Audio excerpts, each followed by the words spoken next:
उत्तराखंड के पहाड़ी इलाकों में रहने वाले युवाओं का जीवन जीना दिन प्रतिदिन मुश्किल होता जा रहा है। इतना ही नहीं बल्कि 30 वर्ष की उम्र पार होने के बावजूद भी कई सारे युवा अभी भी कुंवारे बैठे हैं, जिसकी वजह कहीं ना कहीं बेरोजगारी या फिर प्राइवेट नौकरी को माना जा रहा है। अपने कुंवारे बच्चों की शादी करवाना भी माता पिता के लिए एक बड़ी चुनौती बनकर उभर रहा है, जिससे उन्हें अब यह चिंता सताने लगी है कि उन्हें विवाह करने के लिए अपनी लड़की कौन देगा। दरअसल पहाड़ों में वैसे ही रोजगार के बहुत कम साधन हैं। हालांकि पहले युवा फौज में भर्ती हो जाते थे, लेकिन अग्निवीर योजना शुरू होने के कारण अब युवा फौज में काफी कम रुझान दिखा रहे हैं। बताते चलें कि नौकरी करने के लिए युवा आए दिन शहरों की ओर रुख कर रहे हैं, लेकिन उन्हें वहां पर ऐसी नौकरी मिलती है कि जिससे उनका घर खर्च भी ठीक से नहीं चल पाता है,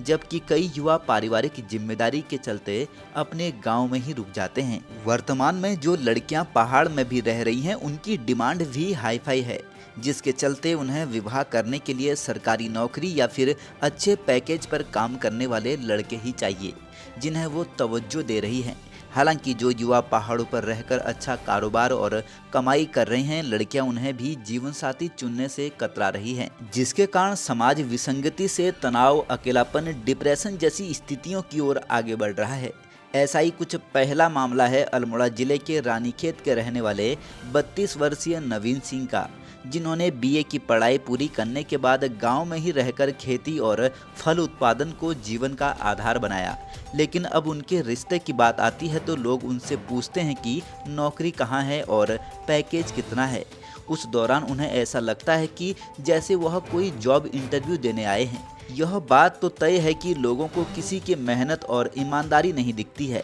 बल्कि दिखता है तो सिर्फ उसका बैंक बैलेंस और मोटी सैलरी। ऐसा ही कुछ दूसरा मामला है 32 वर्षीय सुनील नेगी का, जिन्होंने नैनीताल जिले के हल्द्वानी में रहकर कुछ समय तक नौकरी की, लेकिन मां का स्वास्थ्य बिगड़ने के कारण वह वापस गांव लौट आए, जिस पर उनका कहना है कि उन्हें लगा कि वह माता पिता के पास रहकर खेती बाड़ी कर लेंगे, लेकिन जब उनके विवाह की बात आती है तो लोग उन्हें ताना कसते हैं कि गांव में रहकर क्या करोगे। तीसरा मामला अल्मोड़ा जनपद का है, जहां भिकियासैंण के 34 वर्षीय दीपक टमटा का भी कुछ यही हाल है, जो यहां छोटे से गांव में रहते हैं, लेकिन हर बार रिश्ते की बात कहीं ना कहीं अटक जाती है। दीपक की अभी पक्की नौकरी नहीं है, जिसके कारण उन्हें ऐसा लगता है कि अब अकेला रहना ही ठीक है। इस तरह के यह एक दो मामले नहीं है, बल्कि पूरे प्रदेश में इस तरह के मामलों की संख्या लगातार बढ़ती जा रही है, जिस पर युवाओं को नहीं बल्कि समाज की सोच को बदलने की आवश्यकता है, जो अपनी बेटी के लिए सिर्फ सरकारी नौकरी और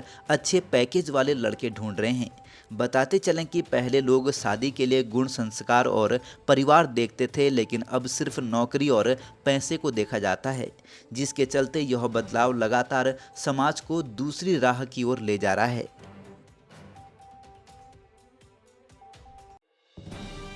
बने रहिए पहाड़ से मैदान की हर खबर के लिए देवभूमि दर्शन के साथ।